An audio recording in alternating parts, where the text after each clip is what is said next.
আসসালামু আলাইকুম। এখন আমি আপনাদের সাথে ভিডিওতে যে বিষয় নিয়ে আলোচনা করব সেই বিষয়টি হলো ছাগলের পাতলা পায়খানা হয় না পিপিআর রোগ হয়। এটা আপনারা গুলিয়ে ফেলেন, এই কারণেই ট্রিটমেন্ট করতে গিয়ে অনেক বিপদে পড়তে হয় বা অনেক ছাগল মারা যায়। এই বিষয় নিয়েই আপনাদের সাথে এই ভিডিওতে আলোচনা করা হবে। আমার এই ভিডিওটি যদি আপনাদের একটুও ভালো লেগে থাকে তাহলে প্লিজ লাইক, শেয়ার, কমেন্ট এবং সাবস্ক্রাইব করবেন। আপনাদের কোনো বিষয়ে যদি প্রশ্ন থাকে তাহলে আমাকে কমেন্ট করবেন, আমি পরবর্তী ভিডিওতে সেই বিষয়ে উত্তর দিয়ে দিব। আগে আপনাদের যে বিষয় ভালো করে জানতে হবে সেটি হলো পিপিআর রোগের লক্ষণ এবং ডায়রিয়া বা পাতলা পায়খানা রোগের লক্ষণ এবং কি কি কারণে হয়ে থাকে এই বিষয় আপনাদের ভালো করে জানতে হবে। তারপর ট্রিটমেন্ট করলে আপনার ছাগলটি রক্ষা পাবে এবং কোনো প্রকার ভুল ট্রিটমেন্ট হবে না।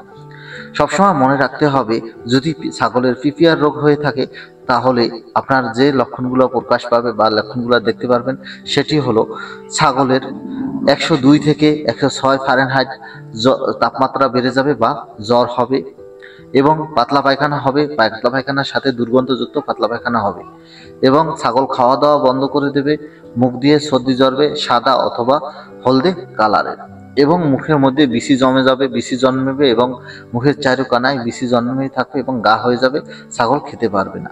এই রোগ হলে 50% থেকে 95% পর্যন্তই মৃত্যুর ঝুঁকি থাকে। আপনারা এই ছাগল যদি পিপিআর রোগে হয়ে থাকে, পিপিআর রোগের কোনো চিকিৎসা নেই, এর জন্য হচ্ছে ভ্যাকসিন। আপনি যদি পিপিআর রোগের ভ্যাকসিন দিয়ে থাকেন তাহলে এই রোগে মৃত্যুর হার কমে যায় এবং এই রোগ হয়ই না বলতে করা যায়। তার জন্য আপনাদের সবসময় ছাগলকে ট্রিটমেন্ট করার চেয়েও ছাগলকে যে বিষয় রাখতে হবে, ছাগলকে আলাদা করে হতে হবে, কেননা পিপিআর রোগটা খুব দ্রুত হাঁচি, কাশি, বাতাস, পাতলা পায়খানার মাধ্যমে এক ছাগল থেকে অন্য ছাগলে ছড়িয়ে যায়। তার জন্য আপনাদের যেটা করতে হবে সেটা হলো ছাগল দ্রুত আলাদা করে ফেলতে হবে।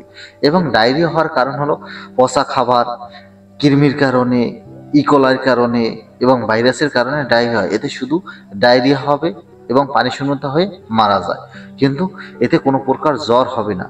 এটা আপনি যদি বুঝতে পারেন তাহলে আপনার ছাগল পালন করে আপনি লাভবান হবেন এবং ডায়রিয়া হলে কখনোই জ্বর হবে না, এই বিষয় খেয়াল রাখতে হবে, বা মুখে কোনো সময় গা হবে না। এভাবে যদি আপনি ট্রিটমেন্ট করতে পারেন তাহলে আপনার ছাগলটি সুস্থ হয়ে যাবে। আমার ভিডিওটি ভালো লাগলে প্লিজ লাইক, শেয়ার, কমেন্ট এবং সাবস্ক্রাইব।